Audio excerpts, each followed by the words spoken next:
As regards, then, the doctrine that there was from the beginning one God, the maker of this universe, consider it in this wise, that you may be acquainted with the argumentative grounds also of our faith. If there were from the beginning two or more gods, they were either in one and the same place, or each of them separately in his own. In one and the same place they could not be.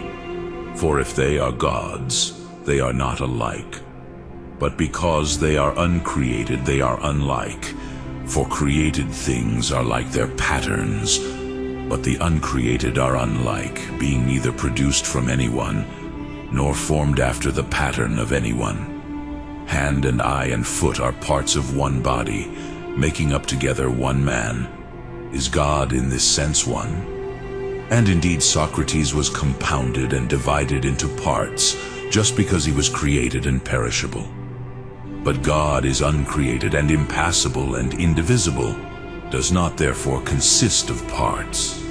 But if on the contrary, each of them exists separately, since he that made the world is above the things created, and about the things he has made and set in order, where can the other or the rest be? For if the world, being made spherical, is confined within the circles of heaven, and the creator of the world is above the things created, managing that by his providential care of these, what place is there for the second God, or for the other gods?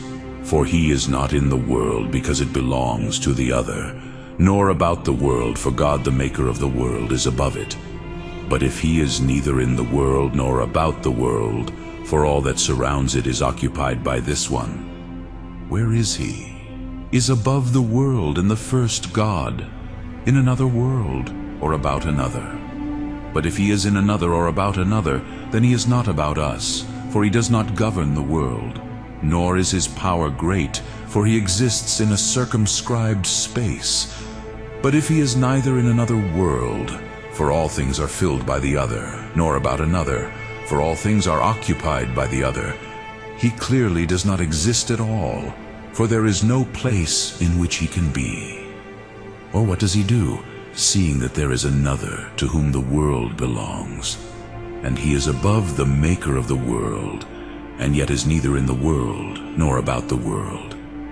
Is there then some other place where he can stand?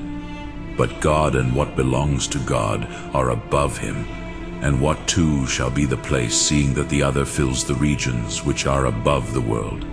Perhaps he exerts a providential care? By no means.